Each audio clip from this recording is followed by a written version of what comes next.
She's a lady, she's a woman, she is love, she is love.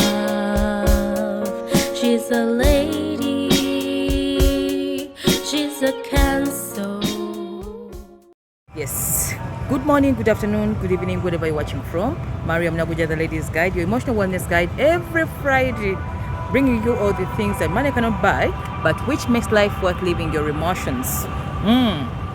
Things you think about, things you feel, things you cannot explain to anyone else. You know? Nga gwabi ulira byetugenda okwogerako buli lwakutaano era nja bajjukizanga nti byembaleetera buli lwakutaano. You see, love as an emotion needs to be discussed like a course. Okay? Love muina gifuula koosi ya bulamu bwammwe kubanga gye muzuukukira gye muwummulira ate nga temugifaako mugijjukira ng'ebatabangudde. So Ladies Guide as a channel twagibateerawo okubeera nga ebajjukiza ebintu bino ate ebibasomesa buli omu n'avaayo ng'agamba ntegedde. Era nkisanyukiramu nnyo okulaba nti many of my students, the LGS Ladies Guide students, bakomandwa nga Mariam tutegedde. Omuntu asobola okwesalira omusango n'agamba Mariam yaŋŋamba kino ekintu tebakikola bwe bati. Okay? Abawakana nga mubigwamu, ababitegeera nga mwecorrectinga. So that's how we do it here at the Ladies Guide channel every Friday. Twogera ku love. Then Monday we have the 7 minutes of inspiration. 7 minutes to grow your life, 7 minutes to elevate your life, 7 minutes to remind you and to empower you in these small things that you need to for your emotional wellness. Feeling good. This is what the channel does. Mbawuliza bulungi, oli awulira ekigambo nekimukolera wiki yonna. That is 7 minutes of inspiration every Monday morning. So those are the two things we have on the channel. Era buli lwakutaano olinda video ne Monday olindanga video ya Ladies Guide. Love sickness last week twayogera ku bulwadde bw'omukwano, omuntu n'alwala nga talina definition ya kyalwadde. Kyekikuluma ne bakujjanja bali ne bakukebera ne bakukola kine nga toyogera mazima. So love sickness is a syndrome, is actually not clinically tested. There is no doctor ayinza okugamba nti oladde love okujjawo nga nze goze n'onyonyola side negamba why ku byongambye byonna bwengatta bwe nti oli mulwadde wa love. So love sickness is actually a disease because it gives you all the symptoms of a sick person. Omuli okukala emimwa, omuli okukala skin, dizziness, depression, sleeping too much or not sleeping at all, you know, all those are signs of a sick person. So zikulwaza n'obanga buli mulwadde ddala olw'okuba nti bakumenya omutima oba omuntu gw'oyagala tomufunye. So if you missed our show last week, love sickness, we said that happens most of the time when somebody you love, somebody you really care about is nowhere to be seen. Either ng'ali wala bamututte, alina mulala, yafumbirwa mulala, yawasa mulala, naye nga yandibaddewo. You can get sick.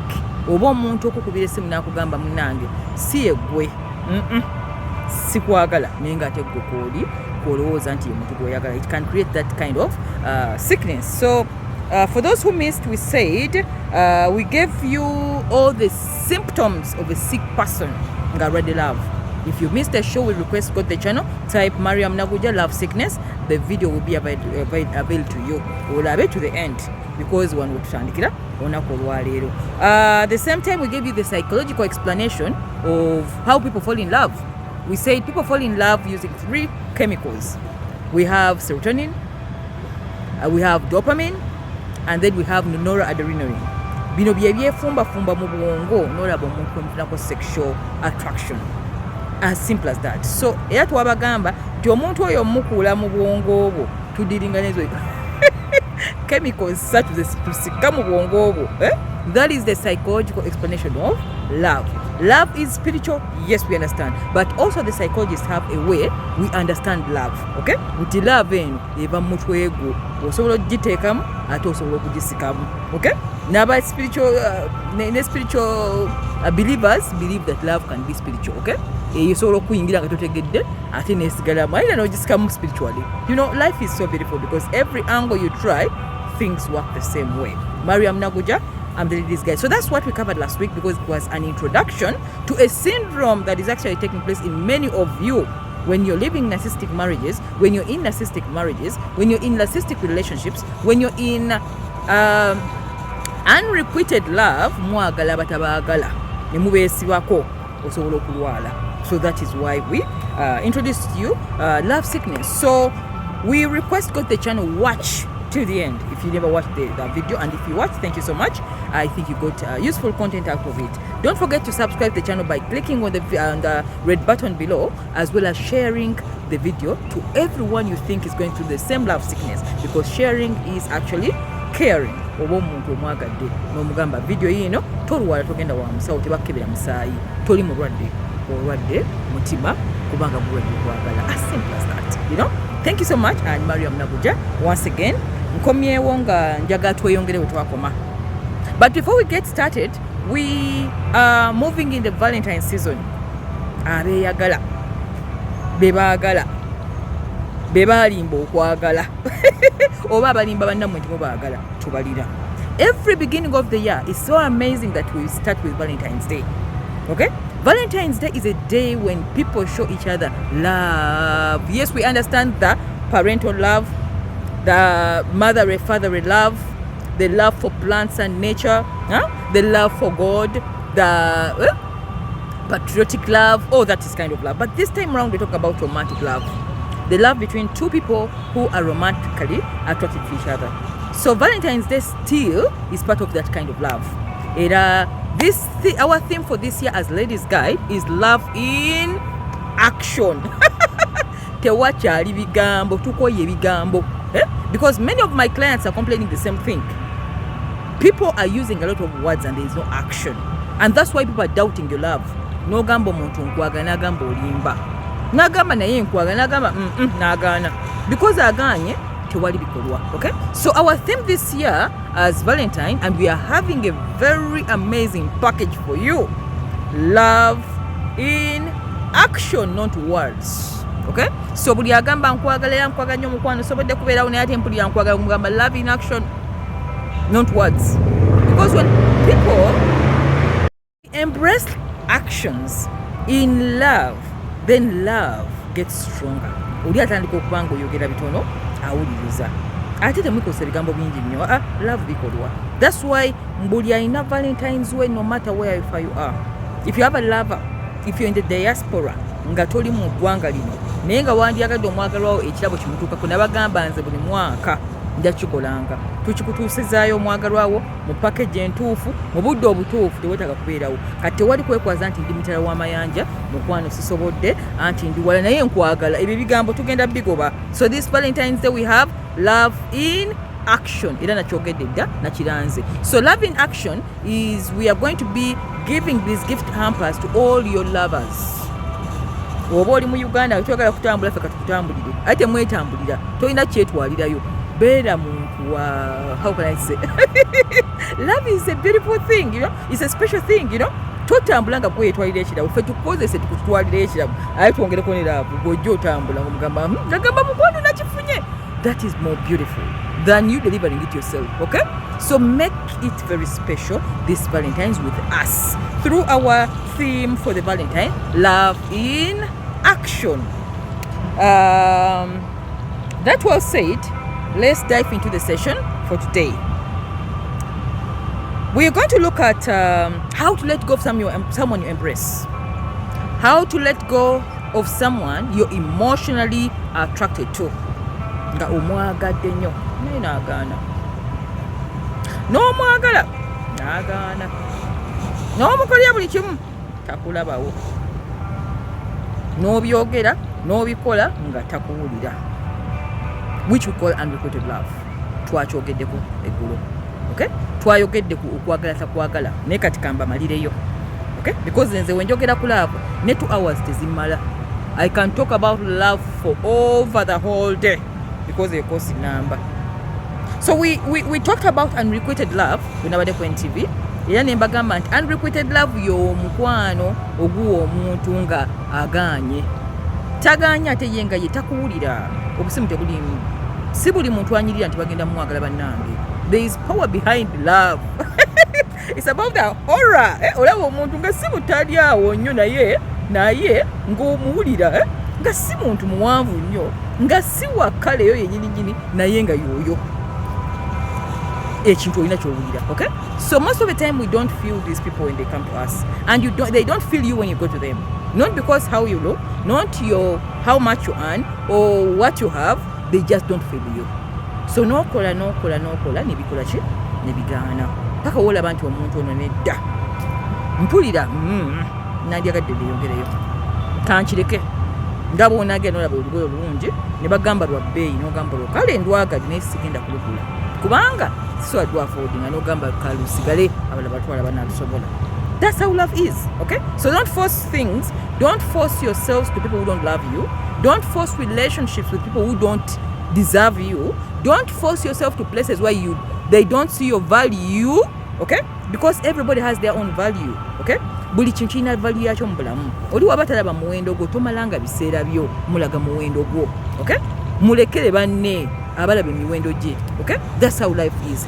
Kitegeeza nti owa wansi owa waggulu owa wakati buli muntu alina omuwendo gwe ate buli omu alina asobola omutwala.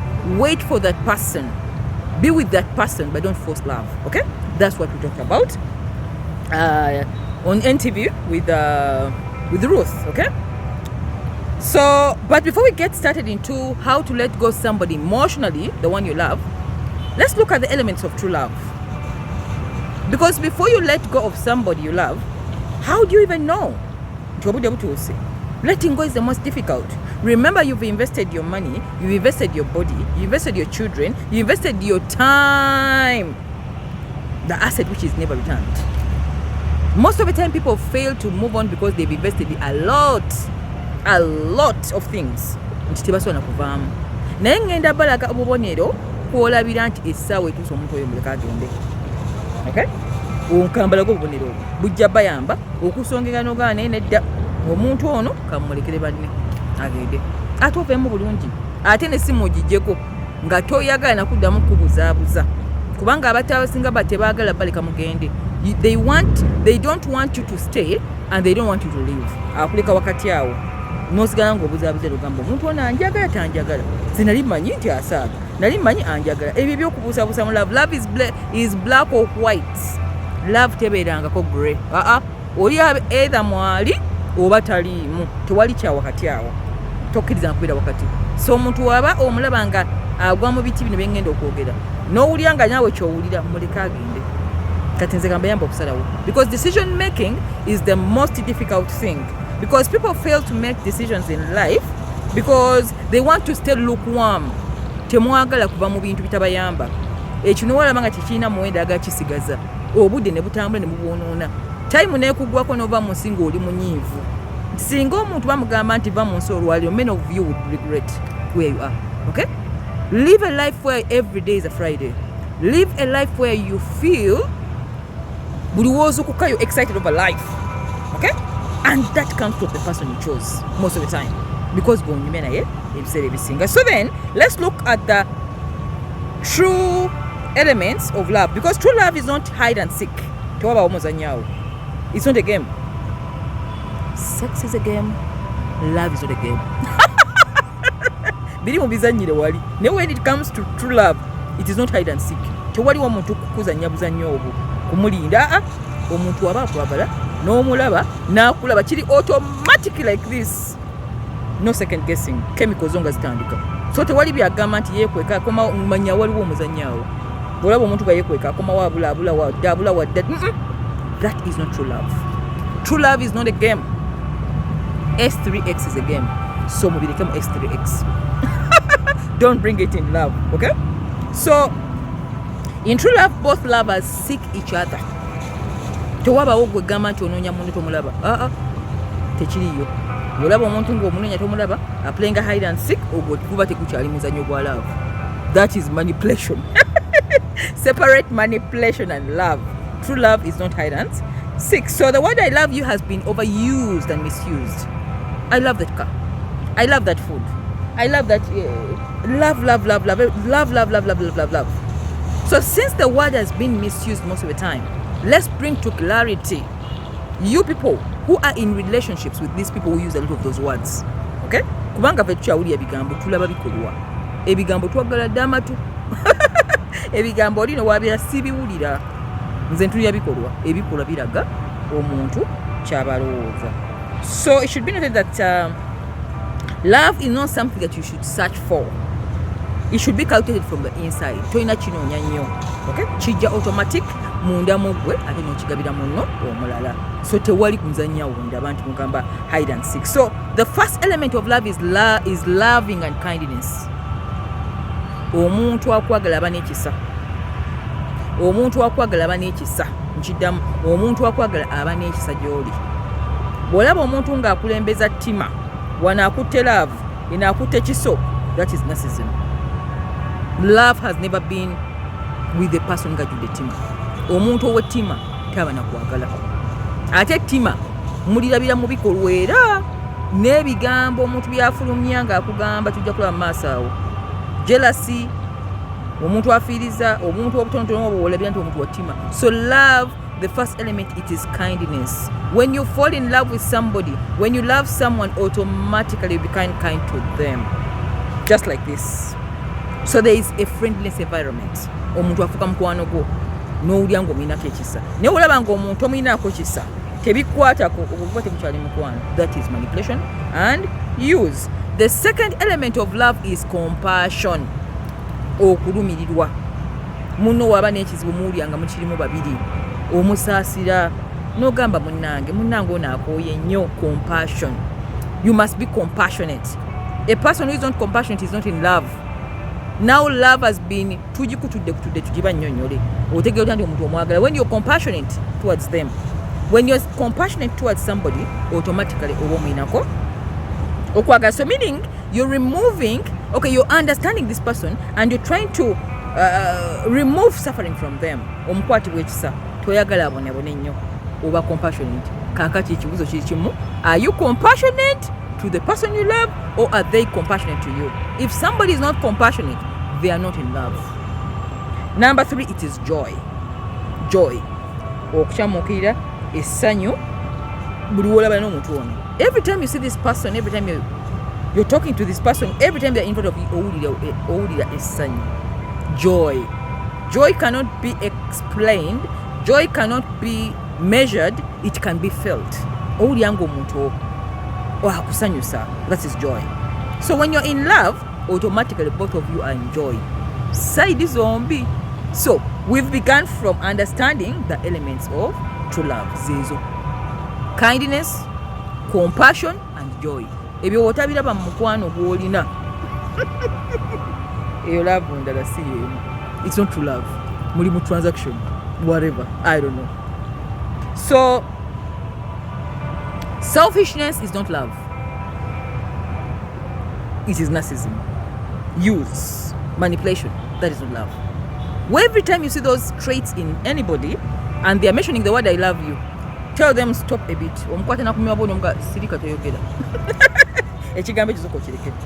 Because ebikolwa n'ebigambo, they are in mismatch. So I can't believe it. Okay? So we've seen 3 traits of love. We've said love is kindness, love is compassion, and love is joy. If you get these 3 things in one person, Chigalu, Omazi, Chiwede. So I think we've understood where love comes from. So tewali kwebuzabuza, tewali kulimba. The intention of the Ladies Guide channel is to remove confusion, ambiguity in your brains when people are using love to lie you, and then you are not productive at the workplace. You cannot invent anything. You cannot think anything because somebody has disorganized your emotional self. So this emotional wellness is to remind you that love kyekyobugaga kitulina mu bulamu. Abantu kyebakozesa ekyamatunzi ekyettunzi. Oli either akikozesa n'akuggyako kyayagala oba akikozesa n'akudisorganizinga. Love is not a joke. Okay? So understand the elements of love and look at your relationship. Is that what you're experiencing? Is somebody kind to you? Are they joyful? Are you feeling joy when you're with them? Or are you compassionate? Are they compassionate? Yes. And before we get continuing, let's introduce the programs for 2024. Zemba zengenda ngokubajjukiza buli bwetuba chance eno ey'okusoma. Discover your life purpose. public speaking, authorship, any dream, personal development, anybody who is starting from scratch and you need that mental energy, the enthusiasm, the momentum, please join our classes. You'll get the momentum to do things you're supposed to do in life. Don't forget, a life without purpose is a relationship without purpose. Woba yagala tegera kyenjogera kuwasa omuntu atalina vision oba mufumbiro nga talina tamanyi gyalaga ojja kula wategera okukola. They will disorganize you. They will disorganize you from the dot because tebanezuula. Okwezuula should be mandate. Okay, I'll talk about it I think on Monday in a topic called reinventing yourself. Okwekolamu omulimu newekyusa. Okay, reinventing of self is the beginning of life. Somebody who has not reinvented themselves obutekyusa in a positive way, they affect relationships also.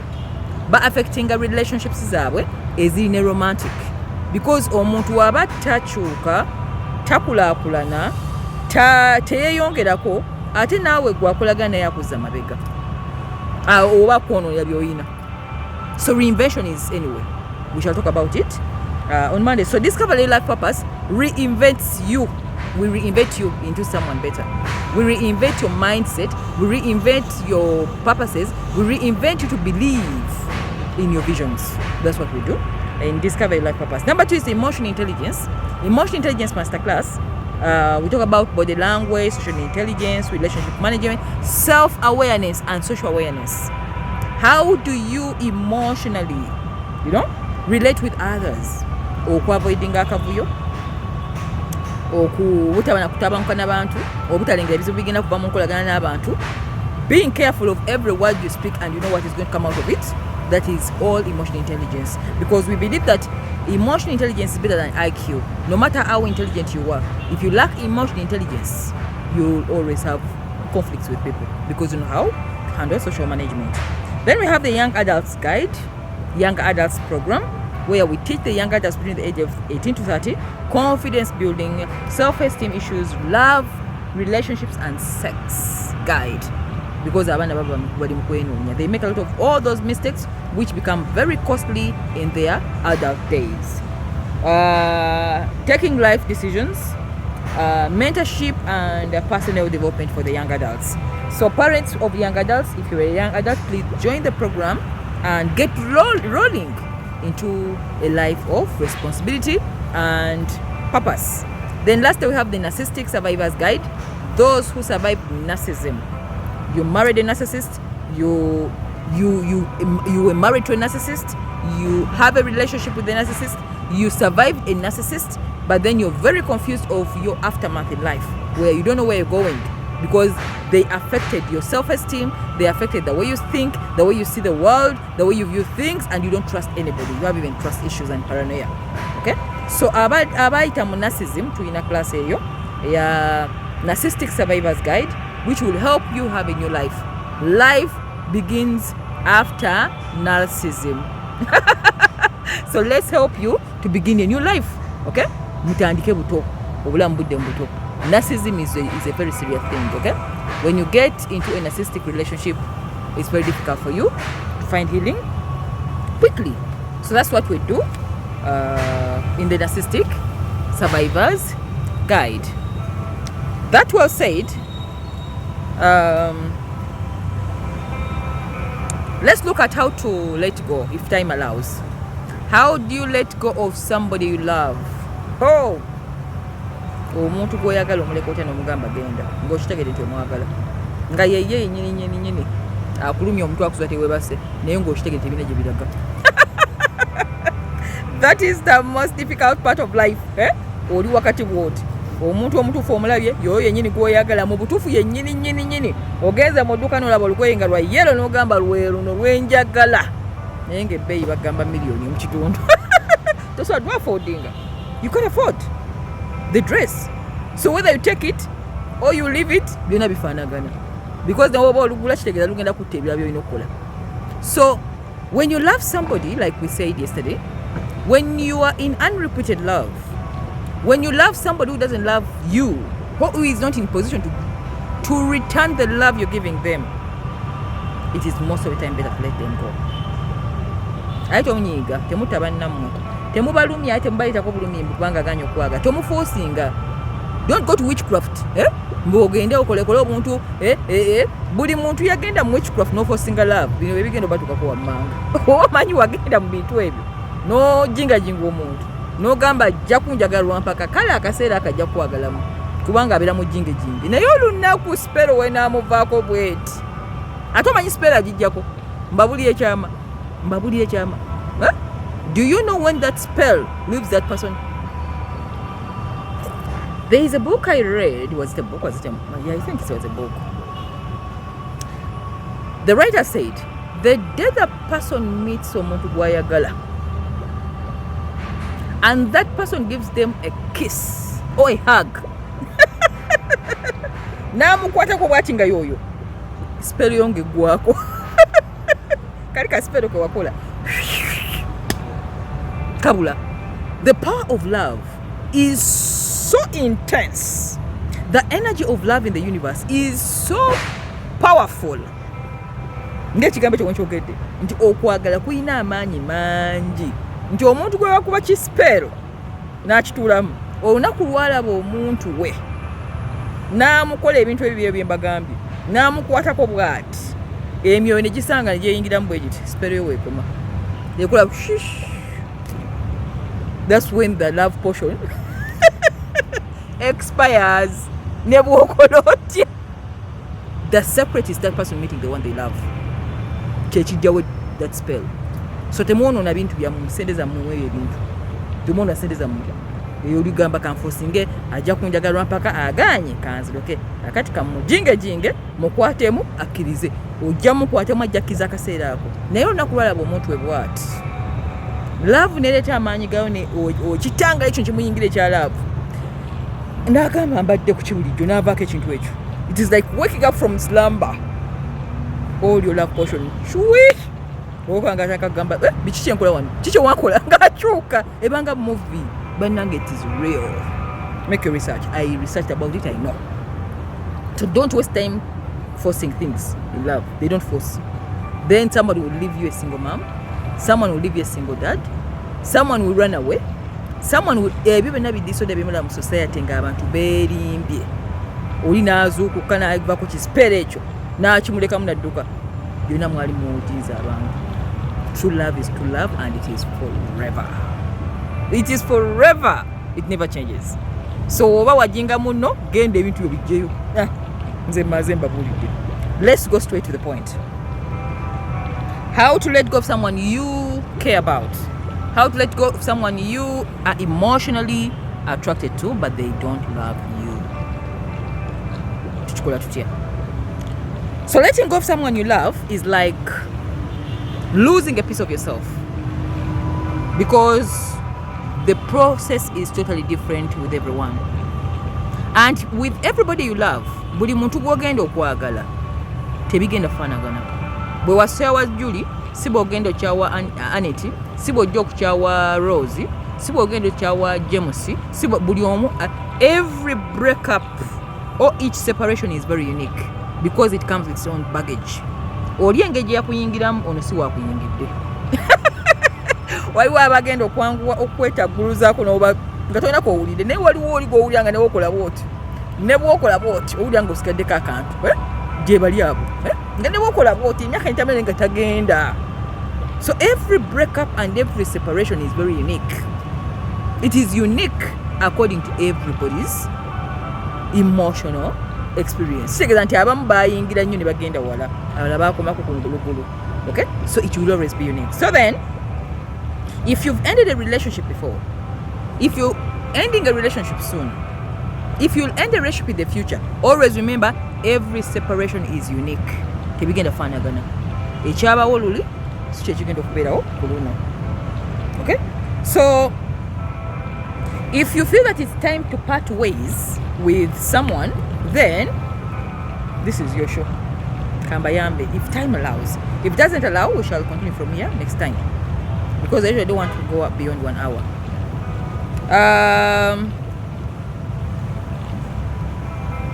So let me but before we go to that, let's give you the signs that it's time to let go of a relationship. How usigenda jiba walero kubanga mpanvuko. Leka mbawe signs nti omuntu muleka agende. Signs that it is time to let go of someone you love. It is okay. You should never let go of what you don't love. Relationship, relating, loving is like weight loss management. I've lost weight currently. I've lost like 20 kilos and I'm happy. I'm now a model.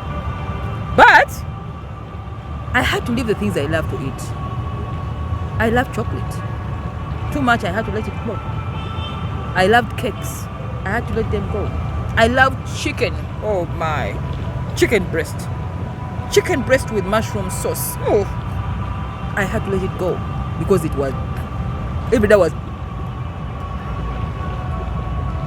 What else did I love eating that put on a lot of weight? I love bushera porridge. Oh, that is my morning. Every morning I love it. I love it. But I had to let it go. Then my weight reduced to the size I wanted, including exercising, of course. But also what I was eating, nasalako enkoko, nensalako luwombo lw'enkoko. Oh! Nga njagala kulaba nti I reduce weight. So even relationships, if you feel that something is giving you a lot of weight, kireese ekizibu ekirala kyotagenda sobola, it is better okireke kigende. Bannange mbegayiridde, temukaka nabagambe n'onaamukola ekintu olunaku lwagenda olaba gwayagala n'amukola n'amugwa mu kifuba, ebyo byonna nga bibula kubanga force ya love esinga ebiri byokola eri kiki bakitangaala kiba kibuyingidde nagamba mbadde nkolayo ki olwangagala yakusibya omusaati nga adduse afunye omuntu amugye ku kisipeero kyewamwambazi. So signs that someone you love needs to leave you, or signs that you need to leave, or signs that you have to move on. Number one, if you feel you don't like you anymore, if you feel that you don't like yourself anymore, check your relationship. Wajja mu relationship ng'olina akabina kanene, n'ojja ng'olina hips zonna zinyenya bwe ziti, ekigulu kinyirira, n'oyinga relationship obanga hips chwe ziweddeko, akabina chwe tekakyaliko, bukola amatema chwe gaweddeko, omuntu yali omusanyufu nuka najja n'akabina. Narcissist asobola okumalako akabina until when you sit back and re-evaluate yourself, because the first sign of a bad relationship is your body action, your body reaction towards the relationship. Omubiri gusobola ne kulopera timunaye akabina kaweddeko, nandu agamba waayi gundi ng'okoze asobola nga yogamba ng'okoze ng'olaba amagumba agatandise ovaayo, akabina kaweddeko, hips ziweddeko. Omuntu ayinga relationship nakogeramu okujja ng'ozikoze intentional, nga nze ngamba nti nkikoze mmanyi nti njala tuka ku weight, naye bw'olaba nga kiri intention, tokola exercise, todduka, tokola biki, towuga, tokola ki, toli ku weight loss biki program, naye ng'olaba akabina kaggwako, hips zigwako, naye ng'ogamba oli mu relationship, start thinking twice. You are not you. You are someone else now. So if you feel that you've become negative, pessimistic, you stop doing things that you love. Yakusanga okola ebintu ebimu naye tokyabikola bikutamye, check that relationship. You start distancing yourself from useful friendships. Noeko kwegobako emikwano egyandikuyambye nga oli oswala n'okuswala era natwabiyitamu ffe tubimanyi. Check that relationship. It is doing a disservice to you. So much as relationships are supposed to change us positively or negatively, when the change is negative, especially when your body is communicating there is a problem, body naye kulopera negamba waliwo ekizibu bannange, akabina kaliwa, yakulabako kabina ne kabuze, amagulu nowhere to be seen, bannange waliwo communication yawe, ebyange byebyo begenda wakane naye. When you feel you're at that level where you are not you, it may be time for you to move on. Mariam Nagoja, The lady's guide. So if you're unhappy of the direction your life is taking, is a sign that a relationship is not a good fit. Nga bw'oyambala olugoye nga terikutuuka oba engatto n'eŋŋeegaana gwe ojja mu kigere. Even some relationships don't fit you. You have to let them to go to the fitting. Engatto ekigere kituuka omulala. Bw'olaba ng'otandise tewali mukyala ayingira bufumbo. Tewali mukyala ali mu relationship ng'ali happy natagejja. Wait tuzisalako busazi. Gwagamba kankendeeze mbone nga nfa. Kubanga emmere eba ekuwoomera. Lava ogimanyi oli emmere n'ogejja n'oli enkoko n'ogejja n'olya buli kyolya kiba kiwooma bakwagala. Naye bw'olaba nga byoya tebikyawooma n'ofuna loss of appetite, relationship is not a good fit. So number 2, you don't see each other eye to eye. You as a couple tekyalina omwatula munne mu maaso. Banga waliwo obulimba bwe bwabagenda mu maaso. When you see that you're in a relationship where you can't see each other eye to eye, tomutunya takulaba, it may be time to let go of something. Nze njagala mwesalirewo. Bwe mba byenjogera bwe obirimu wamanyi nze ndi mutubu. I'm a messenger.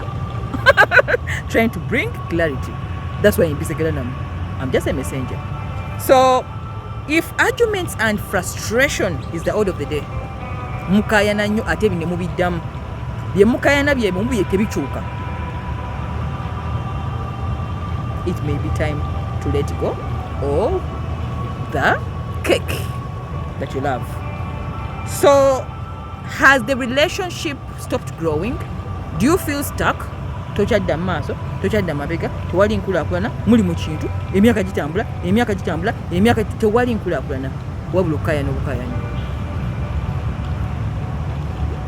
Finally, the relationship may have to go down. And finally, you stop seeing eye to eye. Waliwo abaagala nga bali mu nnyumba terina omwatu ne munne. Ne mumala omwaka nga buli omu ali mu kisenge kirala, wabula muli mu nnyumba yemu. Ne mumala ebbanga, bw'olaba nga mutuse mu myaka 3, muli mu bintu bwe bityo, a relationship ebe weddeko. Kale ke kaseera oleka omuntu gw'oyagala agenda anoonya amufiitinga. That's where the point is. So the relationship may not be a fit for you. Okay? So it is up to you to make your decision. I am just a guide. Number 3, signs that it's time to let go of something you love, especially the person who took your heart. Number 3, when there is emotional mistrust. When there is emotional mistrust. You see, if you see that you're in a relationship and you have to hide parts of yourself to make your friend happy. Meanwhile, these things I'm telling you apply to friendship also. Byembagamba bano, oba ina mukwano gwo, just a friend. Nga bino byenjogera bino. Ne mukwano gwo musobola temukyerera ba maaso. Ne mukwano gwo best friend. Ayinza okubanga wabeera nawe wakufula negative. Nga tobeera gwe. Bw'olaba nga ofunya emotional mistrust nga olina kwekyusa ky'otali omusanyuse. Kiba ky'ononese. When you see that some parts of yourself olina zihidinga omulaga ekirala, relationship ebe maze okwononeka. Kitegeeza tojja kulimba for so long. Era wanda ajja kulaba amazima. Bigaanira byabike. Lack of emotional trust makes us feel unsafe. It makes you feel uncomfortable with this person. Haven't you ever had a friend ng'ayagala amawulire mabi gokka? Nga buli wojja omugamba toyina mugamba success yo, oyina mugamba bifudde. Have you ever met such a friend? Nga tosobola kujja mugamba munnange nkubulire waliwo ekibaddewo. I've won a contract with tajja kugenda nawe for 2 weeks. Naye ng'olina kulwa mugamba nti nfiiriddwa. Yagenda n'okuyambira ddala mu mikolo gyonna kubanga ayagala bifudde. Bw'olabanga ng'olina omuntu w'ekika bwe kityo nga mukwano gwo naye ng'ayagala bizibu, olikutuba mukwano. Kitegeeza there is emotional mistrust. Olina kulaga bizibu okuuma relationship ng'egenda mu maaso. But how can life be like that really? How can you live with someone you have to show problems alone? Gwe tolisanyukako, olina mulaga bizibu mubeere bulungi. And that is pessimistic. It is not wise.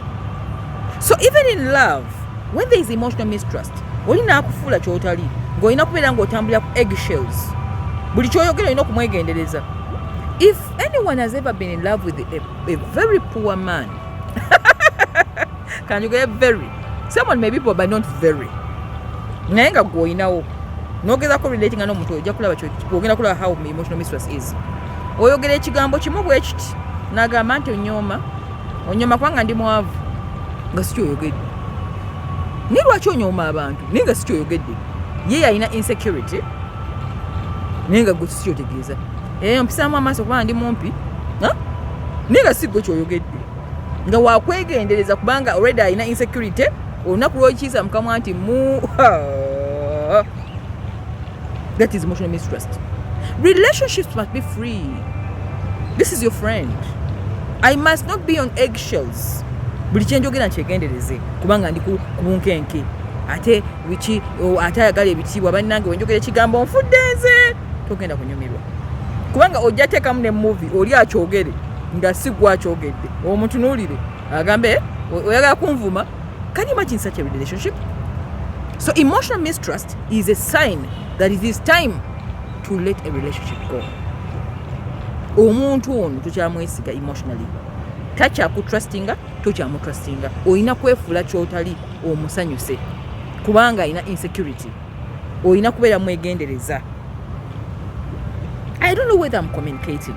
Genda ko awantu wonna oba omuntu nga akola emirimu gya cleaning, already alaba omulimu gwakola alowooza nti ogenda munyooma oyogere ekigambo kyonna. Just nomugamba minjaira ani gwonyooma aba yakyuse dda jangu cleaning yakola ani gwolagira olya. They are insecure. Tokyogedde ye reacting mu ngeri gyakirabyemu kubanga afiiringa omunyooma. Kakati ne emotional mistrust, it cannot create a good friendship. I can't be your friend because you want to hear bad news on me. Sigenda creating ebizibu byesitalina nkusanyuse. Sigenda kubeera ku eggshells kubanga toli muwanvu nze ndi muwanvu nange saayagala buwanvu bannange. It is not my problem. If I am highly educated, I didn't choose that. So sijja kubeera ku bunkenke nefuula omusiru kubanga njala kubikusanyusa. Abasinga be mulimu ebyo ne mwerimba n'olimba munno olumu ne kyabika n'olaga gwani era olunaku lwolaga gwani relationship okolaki agamba mbivuddemu onyoomi. That is time for you to let that person leave. Emotional mistrust, it looks something small, but if you're feeling uncomfortable because of the emotional mistrust, with the time omuntu oyo akutama n'obikuwa n'ogamba mbivuddemu n'obivaamu. Signs that it's time to let go of something you love. When someone you love has created emotional mistrust, semberayo. Ne waba mukwano gwo, semberayo. Kubanga oyo ajja kukumira mu bizibu. Omuntu akwagala mu bizibu takwagala mu ssanyu taba mulungi. Kitegeeza tayagala nkulakulana. Ogenda kubeera once forever. Think about it. Number 4. Signs that it's time for you to let go of someone you love. Remember, tuli mu kwogera ku kuleka omuntu gw'osinga okwagala n'omuleka n'agenda. Njabalaga how it's done, but today we are looking at the signs that it is time for you to let that go of that relationship. You feel emotionally drained. Eri abadde mistrust. Towesigamulaga kikyoli ekituufu. Owesiriwaza neweeyogeza ebibozibozi ebyabasiru omusanyuse mpaka wooka okubeera omusiru nogamba naye siri musiru. I want to be me. Yeah? But this time we're talking about emotional drain. Have you ever wali obaddeko n'osanga omuntu obanga omuntu mugenda nnyo out naye naye nga tonnaba namulaba n'owulira nga omutima gukubiddewo, just nesimu wagikuba bwati naga tumigire n'okola mubooti mpita nekola akantu kamu. That's emotional. Emotional signal nti agenda kudraininga. Have you ever been in a meetup or on a date with somebody? Newe mwawukana bwe mutu n'ogende waka okutegeera impact ya kyakoze ngozeeyo n'owulya ng'okooye. That one is draining you. They are emotionally, socially and physically spending you. I told you in one video, spend yourself wisely. Ng'omwaka gutandika nabagamba mwesaasaanye nga mulowooza oli asobola okusaasanya obubi n'omutuukako n'akuspendinga physically akwogeza nnyo nakooya n'akuspendinga emotionally n'akudraininga n'akuspendinga spiritually ogenda omugamba bye nga teweegomba kuddamu mulaba. If a relationship has reached at that level where somebody is emotionally expensive, physically expending you, and mentally expending you, it is time to let go of that relationship. So your body always signals you stress, and when you meet this person you feel stressed. Newaba yogera uli yangu omutwe okuluma waliwo abantu we batunga omutwe wako nakulumya omutwe buli wobeera naye akulumya omutwe wowulyanga ekintu ekyo, stop that relationship, whether it's a friendship, whether it is a date, whether it is a marriage. Ng'oyingira mu nnyumba bwoti n'okoyerawo oyo omuntu weegenderezanga. They are physically, emotionally and mentally spending you. Bakooya tanyuma. Love is meant to relax. Love is joy. When you're with someone you love, omugamba bayo olina kuba ng'oli improved, olina kuba renewed. Naye buli omugamba bayi ng'oyayuuya ng'okooye nga teweegomba nakuddamu mulaba toddagayo. Their aura is bad. They are too negative. Tebanyuma, in other words. So when a relationship reaches a level where ng'oyayuuya okoowa mentally, spiritually and physically, it means it's time to let it go. And especially when you feel mental exhaustion, mentally nakooya ng'olina kumuviira bwoti n'ogamba oh n'owummulamu olaba ekintu ekyo n'ogamba omuntu oh nga buli wakuleka batokola oh oyo omuntu aba mulungi agamaanyi gaba mabi nnyo. I've learned the hard way. I've trained myself to feel people on the dot. It doesn't take me long. Just come in my presence. I don't even need to talk to you. I feel you. Again, I'm draining. I take off. Because remember, we do a lot of things to wake up with energy. We do a lot of things to improve our wellness, including the food we eat, where we sit, how we live, and the lifestyle. Kakati oli wolaba ng'olina omuntu ng'okoowa bannaye ne waaba mwagalwa omuleke ne woba omwagala otya ne woba omulinako x3 x ng'eyakabweti naye ng'owulira buli wobeera naye akooya akunuuna bw'atya oyo omuntu aba mulungi. Feel energy. Energy is everything. How you feel about a relationship is the most important because it's about the feelings on the inside, not about appearance. Olina waba ina akabina bwe kati nga kali saako naye nga buli wobeera naye owulyanga kooya. They mentally exhaust you. Okutikuba kuwummula. That's a job. You don't need that person. So learn to let go of such relationships that leave you mentally exhausted. The point is mental exhaustion. Newe guba mukwano gwo, newe guba kiki, newe aba relative, gwolaba ng'omuntu nga bw'omutuukako bw'oti owulyanga okola kino kiwe, owulya bw'oti. You don't need that person. Life is too short for us to live like that. Life is too short for us to live a life of such, mental exhaustion. So people who mentally exhaust you, just to add on that, one, they demotivate you to work. Akoya nolekera ukola. Two, you struggle to create healthy relationships because obeera naye nakoya otuuka mu bantu balanga bakoyedda. You can't create good friendships. You can't create clientele. You can't be creative because mentally akulya. Imagine a relationship like that. Does a bat matter? Does somebody's what they have matter when they leave you with mental exhaustion? It doesn't matter how much you're spending too much. That is the point. Awo boteka pini yawo. Olina wabanga anyumata. Olina wabanga aina biki. As long as you're feeling a mental exhaustion, nga koya, akudraininga, oyo omuntu aba na muwendo. Life is about value, not price. Ate omuwendo nabagamba baguwulira.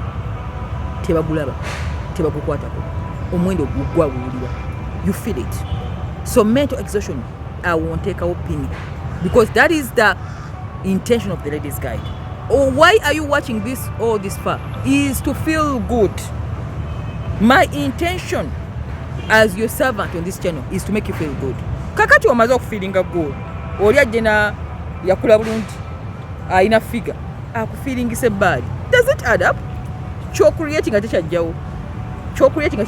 That is a mismatch, and it is a very expensive trade-off. Very expensive. It doesn't matter what you get from them. So learn to live a life of value. Learn to understand that value is felt. It can't be bought. It can't be taught. It cannot be equated to anything. So if something does not give you value, especially in matters of feeling, let it go.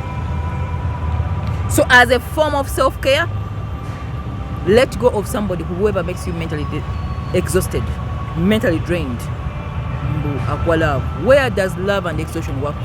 Love is to relax, not to exhaust yourself. Come on, take the decision earlier.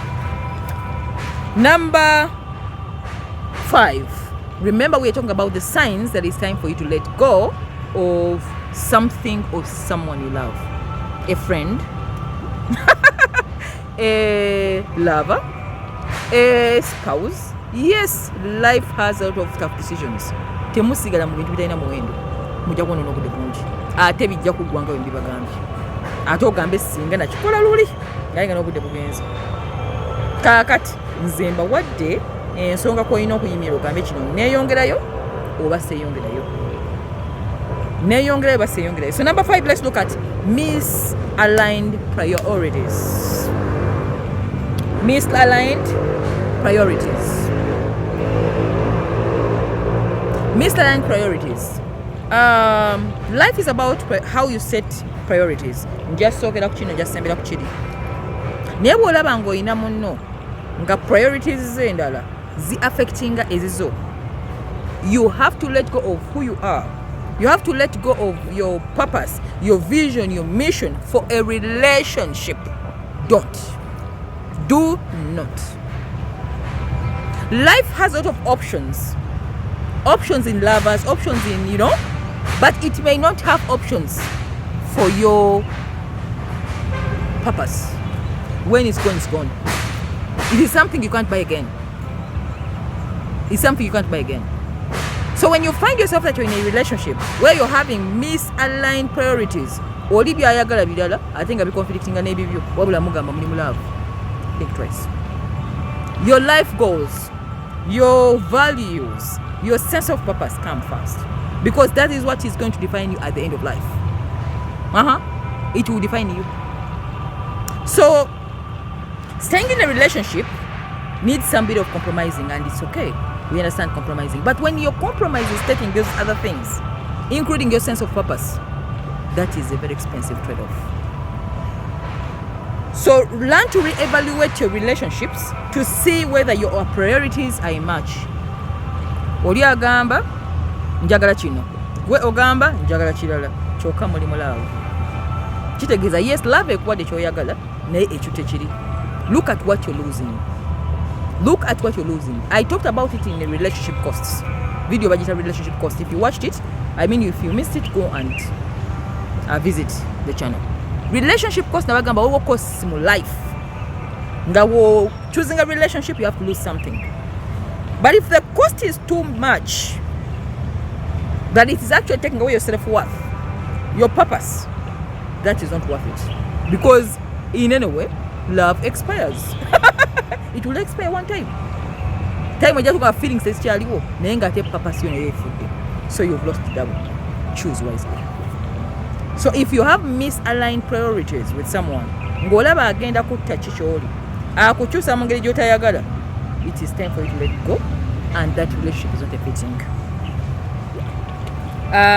Just to remind you before we get continuing, we are at the Kampala Sheraton Hotel, where we give you all these services to make you feel home away from home.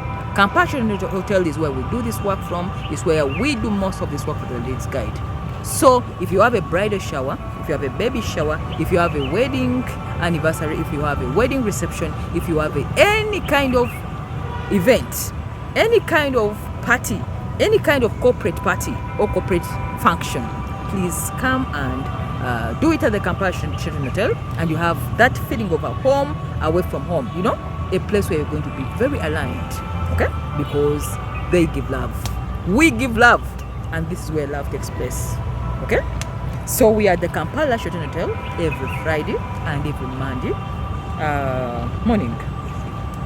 So lastly, or second last, yes, second last, number 6 is low self-esteem.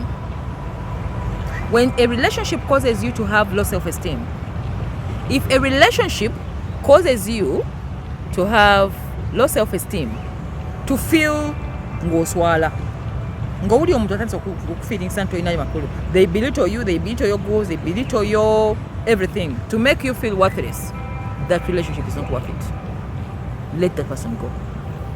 Bw'olaba ng'omuntu takuwulira akuyisaamu amaaso, eyo si evaliyo. Let them go. So a relationship should only empower you to be better, not to belittle who you are. Okay? So let them go. Anybody who causes low self-esteem, even if it's your friend, if they belittle your success to make you feel unti toina choli because they want you down, let them go. It is time to let them go. Remember, we are talking about the signs that it is time to let go of the person you love. Mariam Naguja, I'm the ladies guide. Every Friday, this is what we give you on this channel. And just to remind you, if you're our new subscriber, enjoy the place, share, and always come every Friday and every Monday. You'll get us at service to give you this useful content. Just as we end our session today, sign number 7 that you have to let go of a relationship is constant jealousy. Constant jealousy. Previously, we covered the topic on jealousy. How to know that somebody is jealousy of you in a relationship. JBD. Go to Mariam Naguja jealousy. When a relationship gets envious, when your friend wants you down, worthless, having nothing, disorganizing what you've created, bono na byozimba, atta byokola, oyo aba takyali mukwano gwo. Ate bangi babalimba. Especially friends. Ng'ayagala you know ne byokola just to keep, they are happy to see you down. Ba feeling better. Awulira bulungi ng'oli wansi. Muba n'emboozi mpanvu. Tojja kuvaayo. So, but when it comes to a romantic relationship where someone you share love with, ate yali jealousy. Tayagala okulaakulane, tayagala ogende mu maaso, ideas zoyita zaakuba, zaajerega, zatta. Start thinking about this love affair. Love and jealousy don't mix. Love is a positive emotion. Jealousy is a negative emotion. So they don't intertwine in any way. So then imagine having such a scenario of a relationship where people are jealous of you. That's not a wise kind of trade-off. Okay? So then if someone becomes jealous of you and they want you down, they want you worthless, you don't need them. You don't need to be around them. They will disorganize you. So it is your choice to stay in a relationship or to move on. Okay? That well said, it brings us to the end of our session today. Signs that it is time to let go of something you love, someone you love, somebody you emotionally care about. Obwo obonere bw'otunuuliranga obutono bwe mbawaddeko nti omuntu ono kamuleka agende. Mwagala naye gyandagala si watuufu. Remember, in life doesn't give second chances. Time is running and time waits for no man. So oli wabajja mbulamu bwo naakola ebintu eby'ekikabo ekityo oyitaba mikwano taba muntu mulungi ate yo si love. Era nga nyongera okubajjukiza nti salawo okusigalamu oba okugenda. Nze mbawadde obubonero bwebwo. Mariam Naguja, I'm your emotional wellness guide. Just to remind you, Valentine's Day is 14th February this month. Tusiba ebirabo by'abagenda abagala bannaabwe, oba oli Bulaaya, oba oli mu Kampala, oba oli wa, just on the numbers below. Write to me in the inbox, call me. Nina team number, Love in Action. Bagenda kwambala t-shirts. Love in Action.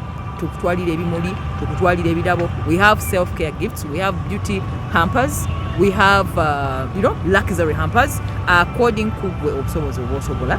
Ogambe nti Mariam nsindikire ekyabo kyange bakitwala mu bende. Earlier is better. Sagala bantu. That day I have out of programs. I'm giving a speech somewhere. I'm already booked on that same day. Okay, so abanajja before betugenda considering tojja kumacha kumpa program Mariam yangwa everything is going to be organized, everyone is going to be on the list nga bwe nakola omwaka oguwedde. Buli omu aŋŋamba nti kino kigenda Mubende, kino kigenda Masaka, kino kigenda wa, kino kiri Kampala. Tuli organized because I'm working with a team of people. Okay, kitegeeza nti book earlier. We may know exactly what you want before Valentine's. Don't come in the morning basaba, because on that same day I'm having speeches in different places, so which means I may not be in position to serve you. Saga ko disappointing. So if you have a person you love in the country called Uganda, it's in Uganda, sigenda fuluma bweru wa Uganda, ng'oli mu diaspora, oli mu Bulaaya, oli mu UAE, oli London, oli mu UK, oli mu in any country you are, please let us do the love in action for you. Okay, toyogera bigambo, kola bikolwa, tuuliza bikolwa. That is our theme for this year. These are the numbers you're going to contact. And also those who are interested in the courses, Discover Your Life Purpose, Narcissistic Guide, Narcissistic Survivors Guide, Young Adults Guide, and the Emotional Intelligence Masterclass. The same numbers, same kozesa. On WhatsApp, I can give you the criteria on how to join the program. Otherwise, thank you so much for watching this far, and I wish you a lovely Valentine's Day. Okay? Temugana kugaba birabo, temugana kwagala bannammwe, temulimba bannammwe ne mukomawo. Ojja mulimba era ajja kutegeera, ajja kulaba video eno agamba ona nimba. Okay? Love is action, not words. Thank you so much, and share the video. Love you so much. Bye bye.